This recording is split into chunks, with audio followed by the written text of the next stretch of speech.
Hey guys, welcome back to Ashmore Arboretum, and today on the homestead I want to show you guys how I can hamburger. Now I'm going to make this a rather quick video because there's lots and lots and lots of content out there on how to do this. But the first thing you need to do is you need to get your hamburger. I prefer to use a lean grind burger, and you're going to go ahead and get it browned up. Then you're going to take your balls and you're going to get those just washed.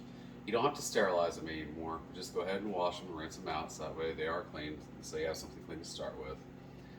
And then once you have your burger fried up and browned to the consistency that you like, go ahead and put it in your jars. I have over here a pot of water that is boiling, and I'm going to go ahead and show you the next step.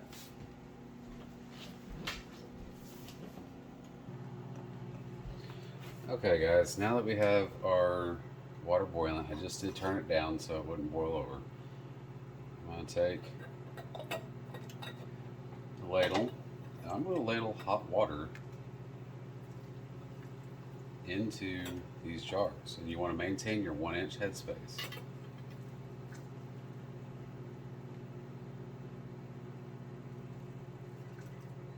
There we go. I'm going to go ahead and do that for all of these.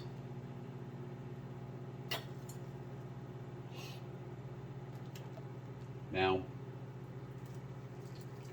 hamburger done up this way will last a rather long time, and it's already cooked, so all you got to do is take it out of the jar and heat it up and you're good to go.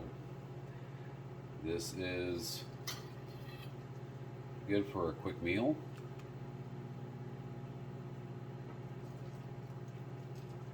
When someone's sick and you don't feel like cooking,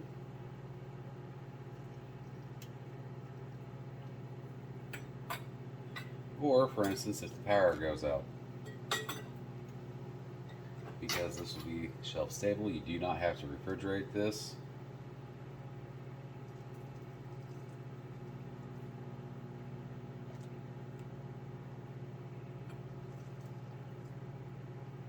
Like I said, you just want to maintain your 1-inch headspace. So I'm going to take a knife, you go down the sides and make sure you get all the air pockets out. Now, even though this hamburger was pretty lean, I went ahead and drained it, and I let it drain for, I don't know, 30 minutes or so. And you can see after I put the water in here, there's still some grease in here, and that's okay. You're going to have that, and that's not going to be a problem. That's not going to affect anything. It's not going to affect the way it tastes. This burger I got was from my buddy's cow. It's pretty lean.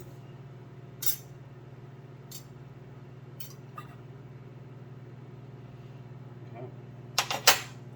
And now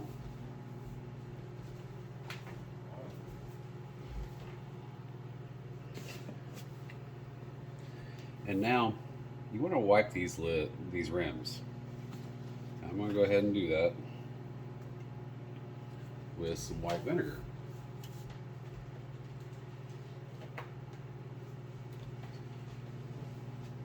You want to get all the grease or any bits of burger that's on there. You want to wipe that off because that'll prevent your jars from sealing. Now, because hamburger is a low acid food, you have to pressure can it. And at our altitude, since we are under 1,000 feet of elevation, we have to pressure can ours for 90 minutes at 10 psi. Now, Ball has changed their guidelines on their lids. I went ahead and washed these lids, but I'm going to go ahead and drop them in this hot water anyway. I'm not going to boil them like we used to, like they said we used to. I'm going to drop them in here for just a minute or so, and then I'm going to take them out and I'm going to put them on. And I'm old school, I guess. This is the way Grandma and Mom taught me how to can. This is the way I'm going to do it. This is the way I've showed my children how to do it. So I'm going to take this out now. It's been in there for 30 seconds to a minute, just enough to warm up the rubbers a little bit. I'll take these out and place them on our jars.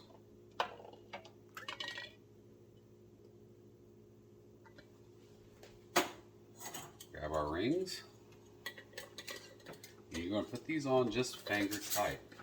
If you go any more than finger tight, you have the problem of them, they might possibly buckle. You don't want that. I have a canner that'll hold 14 quarts or 19 pints.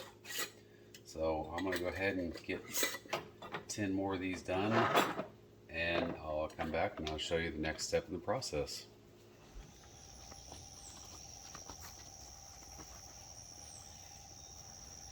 Okay guys, now the next step of the process is to take our jars and put them into our canner. Now I've already got the first layer down. This All-American will hold 14 quarts at a time. So I'm just going to set these in here gently. And I already have the heat on. So we're bringing it up to temperature slowly.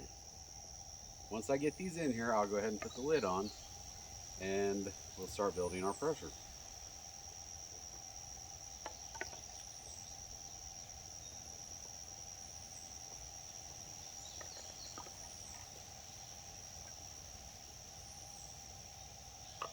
Okay, do that.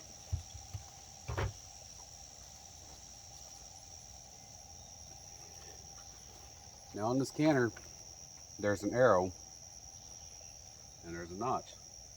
You line these up and then you twist, and then you step back and make sure that your spacing is even all the way around, and then you start locking down from the opposite directions.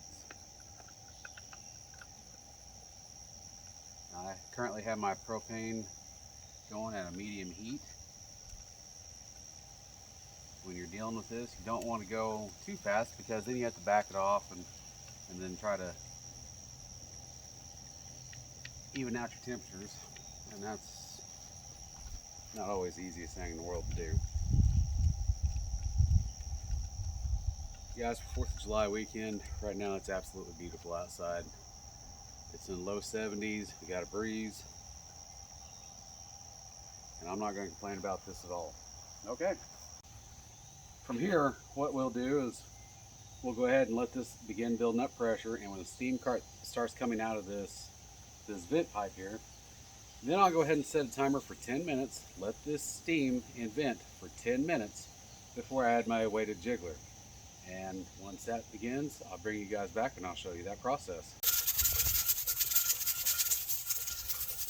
Okay guys, this has vented for 10 minutes. I went ahead and put my jiggler in place, and it has come up to temperature to the 10 psi, which is what we have to have at our elevation, and it has started to jiggle. Now I have set my timer for 10 minutes. I'm sorry, my timer for 90 minutes, and this is going to go for an hour and a half at this pressure. And as long as this jiggler is jiggling and my pressure does not fall under 10 psi, we are good. If this at any time falls under 10 psi, I will have to start the whole process over again. So now it's not the time to go mow the lawn or anything like that. You need to kind of pay attention to this. And yeah, after an hour and a half, I'll come back and I'll show you the next step. Okay guys, 90 minutes has passed. I went ahead and turned off the heat. Now I'm just going to let this come down to temperature normally. So I will not touch this jiggler at all until this reads 0. And then at that point, I'll pull the jiggler off and I'll let it sit for about 2 to 5 minutes. And then we'll take the top off and get our jars out. Okay folks, our pressure has come back down to 0, and this is beginning to cool off. I'm going to remove the jiggler and wait 2 minutes before we take the lid off. Now this jiggler is going to be hot, so I'm going to use my tongs here to get it. And now we're just going to wait 2 minutes. And all you're doing now is You're just relieving the excess steam and pressure that was built up in there. This is back down to 0, so that means we're under 212 degrees inside. So we're just going to vent off some of that, and when we undo this lid, we're going to take this lid off away from us so the steam and excess heat vents away from us and you don't end up getting burned. It's not going to take real long because once we get this off, we can take our jars out, get them in the house, and I can bring out the next batch. All right, guys, I brought you in closer so you can see somewhat of what I'm doing. You take these off opposite of each other. And it's been 2 minutes since I took the jiggler off.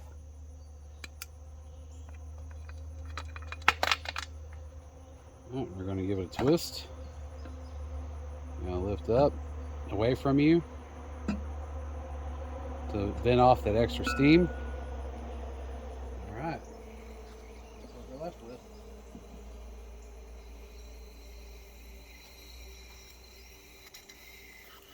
And if you hear that, these are actually still boiling inside their jars. That's common, that's typical.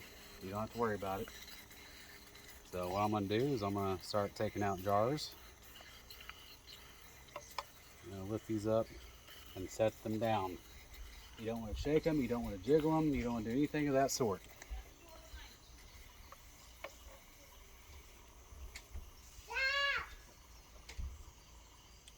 Hang on, baby.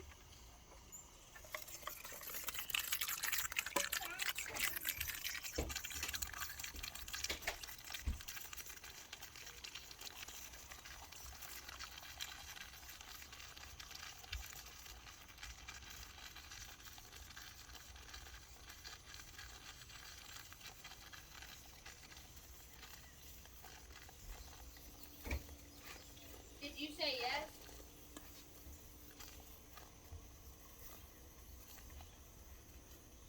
Okay.